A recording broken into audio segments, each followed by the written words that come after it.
السلام علیکم ورحمۃ اللہ وبرکاتہ۔ نحمده ونصلي على رسوله الكريم اما بعد، اعوذ باللہ من الشیطان الرجیم، بسم اللہ الرحمن الرحیم۔ فمن زحزح عن النار وادخل الجنة فقد فاز وما الحیاة الدنیا الا متاع الغرور۔ اللہ رب العالمین نے فرمایا کہ جو شخص جہنم سے بچا لیا گیا اور جنت میں داخل کر دیا گیا، تحقیق وہ کامیاب ہو گیا، اور دنیا کی زندگی دھوکے کے علاوہ کچھ نہیں ہے، عارضی بھی ہے، مستقل بھی نہیں، فانی ہے۔ جنت کے حوالے سے ہماری بات جاری ہے، تو اجمالی احادیث بیان کر دیں، اب ہے تفصیلی احادیث۔ تو جنت میں جاتے ہوئے سب سے پہلے جو چیز جنتی دیکھیں گے وہ ہیں جنت کے دروازے۔ تو دروازوں پر ہی بات کر لیتے ہیں۔ جنت کے دروازوں کے حوالے سے نبی علیہ السلام کی پہلی حدیث فرمایا کہ فی الجنت ثمانیۃ ابواب، جنت کے 8 دروازے ہیں، اور ان میں سے 4 دروازوں کے آپ نے نام بھی بیان کیے ہیں، باقی 4 اللہ جانتا ہے۔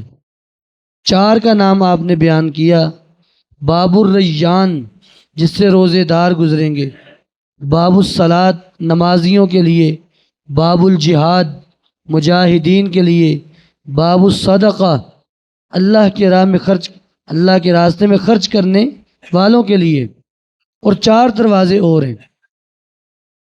صحیح مسلم کی روایت، نبی علیہ السلام نے فرمایا کہ من توضأ فاحسن الوضوء، جو بندہ وضو کرے اور اچھے طریقے سے وضو کرے، صحیح سنت کے مطابق، وضو کرنے کے بعد پھر یہ دعا پڑھے: اشہد ان لا الہ الا اللہ وحدہ لا شریک لہ واشہد ان محمدا عبدہ ورسولہ۔ یہ دعا پڑھے: فتحت لہ ابواب الجنت الثمانیہ، اس کے لیے جنت کے 8 دروازے کھول دیے جاتے ہیں۔ تو اس سے بھی ثابت ہوا 8 دروازے ہیں۔ جناب ابو بکر صدیق رضی اللہ تعالیٰ عنہ نے نبی علیہ السلام سے ایک سوال کیا: اللہ کے رسول، هل من رجل یدعا من تلک الابواب کلھا، کیا کوئی ایسا بھی بندہ ہے جس کو سارے دروازوں میں سے بلایا جائے، ہر دروازہ اس کو پکارے، ہر دروازہ اس کو بلائے کہ ادھر سے آؤ، ادھر سے آؤ؟ ہاں ایسے بڑے لوگ ہوں گے۔ وَأَرْجُو أَن تَكُونَ مِنْهُمْ، ابو بکر مجھے یہ امید ہے کہ تو بھی ان لوگوں میں شامل ہے کہ تجھے بھی جنت کے 8 دروازے آواز دیں گے۔ تو جنت کے 8 دروازے۔ دوسری حدیث، ان دروازوں کا سائز کیا ہے؟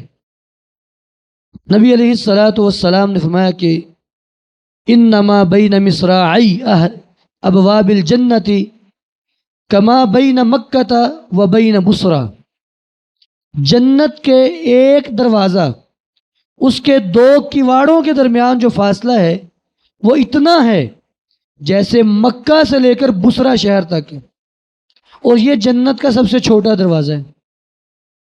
تو جنت کے دروازوں کے کئی سائز ہیں، 8 دروازے نا، تو جو سب سے چھوٹا دروازہ ہے اس کا سائز یہ ہے، بصرہ یمن کا شہر ہے، مکہ سے لے کر بصرہ، ایک ہے بصرہ وہ نہیں، بصرہ عراق کے اندر ہے، یہ لفظ ہے بصرہ، تو بصرہ یمن کے اندر ہے۔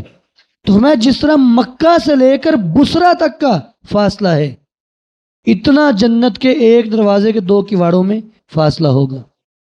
دوسری حدیث، جنت کے بڑے دروازے کے بارے میں نبی علیہ السلام نے فرمایا: انما بین مصراعی ابواب الجنت مسیرت 40 عامن، جنت کے ایک دروازے کے 2 کواڑ، ان کا فاصلہ 40 سال کی مسافت جتنا ہوگا۔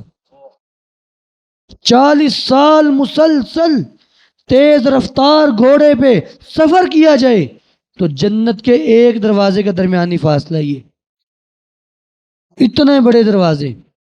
اور پھر نبی علیہ السلام نے فرمایا وَعَلَيْهِ قَزِيزُ الزِّحَامِ، جب ان دروازوں سے عوام گزرے گی رش لگ جائے گا۔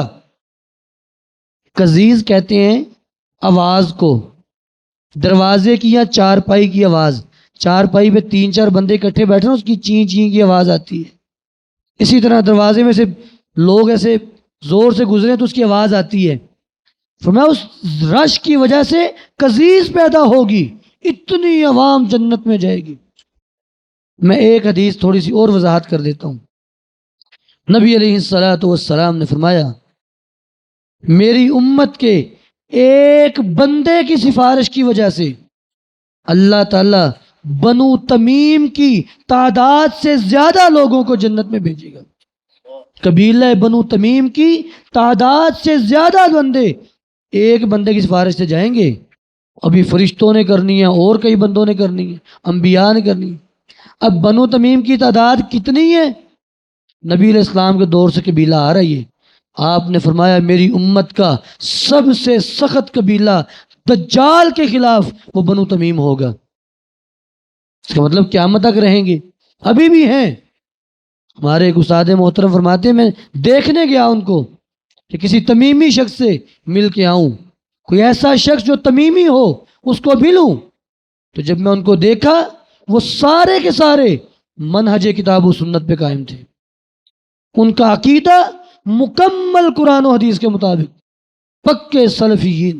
بہرحال تو بنو تمیم کی تعداد سے زیادہ ایک بندے کی سفارش سے لوگوں نے جانا جنت میں، تو اتنی عوام جنت میں جائے گی، میں رش پڑ جائے گا۔ اللہ ہمیں بھی اس رش میں شامل فرمائے، ہم بھی اس میں داخل ہوں۔